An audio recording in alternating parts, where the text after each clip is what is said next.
Konto. Huwag ka na! Nakakanan si Konto. Ba! Ba!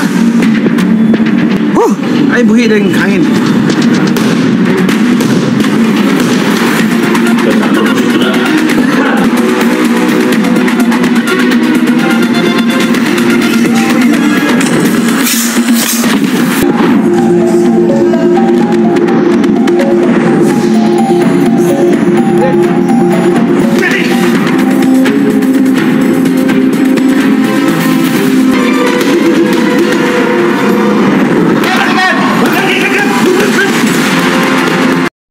Training na agad, Manny Pacquiao, decididong agawin ng WBC 147-pound title.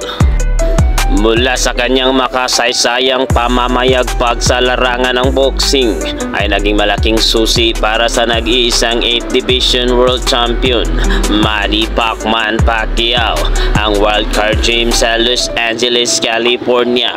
Makalipas ang ilang taon ay magbabalik sa naturang kinagis ng lungga bilang paghahanda sa mas batang kampiyon na si World Boxing Council WBC welterweight Mario El Azteca Barrios.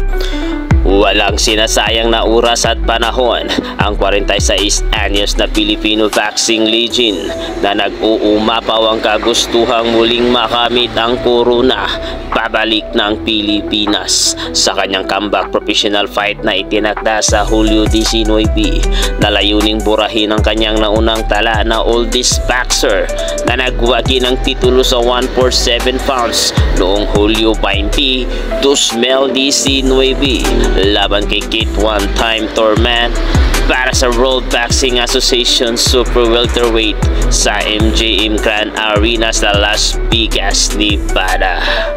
Naging malaking susi para kay Pacquiao ang pagsasanay sa wildcard game sa ilalim ng pamusong International Hall of Famer Freddie Roots, katulong ang malapit na kaibigan na si Pope Fernandez para makuha ang sandamakmak na titulo na sinimulan kontra South African Lilo Lidwaba noong Hunyo 23, 2001 para sa International Boxing Federation IBF Super Bantamweight title. Sa pagbabalik sa wildcard ay mas seryoso sa kanyang kagustuhang maisakatuparan ang panalo kasunod ng mga natanggap na pambabatikos at pagdududa sa nakuhang 5th spot sa WBC rankings na nakapwesto sa ilalim ni na number 1 contender at dating WBC Junior Lightweight Champion Devin the Dream Haney ng US, WBC Silver Titleist at unbeaten Suleiman Kisukho ng France, Conor the Destroyer Ben ng Britain at Olympian Igidijos Main Machine Kabalyauskas ng Lithuania. We will train hard for this fight. This is a very important fight for Manny Pacquiao.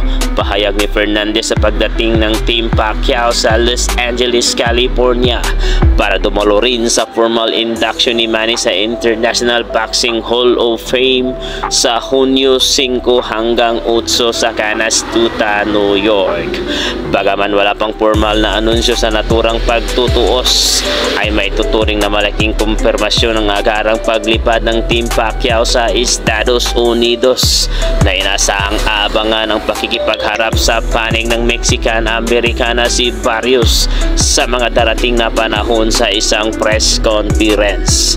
Naunang inihayag ni WBC President Mauricio Sulaiman na nakatakdang maganap ang laban sa naturang buwan matapos ang halos 5 taon na pagkawala sa ibabaw ng luna na huling sumabak sa pro ranks laban kay dating 147-pound champion Yordenes 54 Milagros Ugas para sa WBA title noong Agosto 21, 2021 sa T-Mobile Arena sa Las Vegas, Nevada.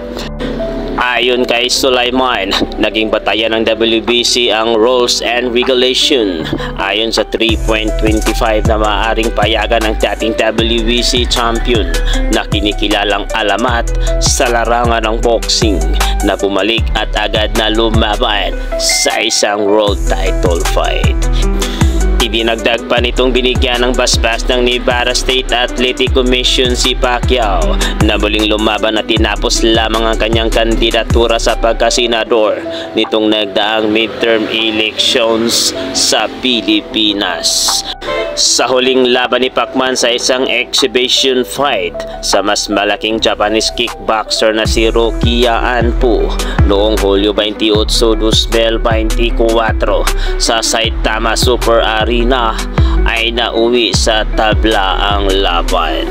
May tuturing na isa sa mga dekorado at natatanging boksingero ng kanyang henerasyon ang tubong kay Pawi Bukidnon Southpaw na lumista ng mga makasaysayang laban sa iba't ibang Hall of Famers, kabilang ang Fight of the Century kontra Floyd Money Mayweather Jr.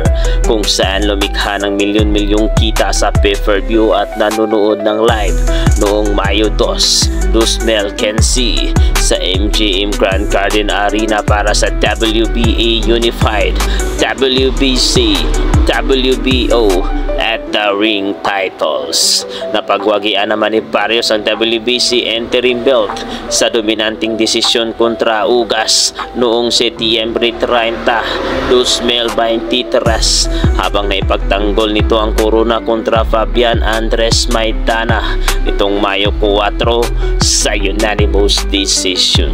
Formal itong nakuha ang WBC title nang bitawan ni Terence Crawford ang korona habang dinipinsaan nito ang titulo kontra Abel Ramos na nauwi sa tabla noong Nobyembre 15, 2024 sa AT&T Stadium.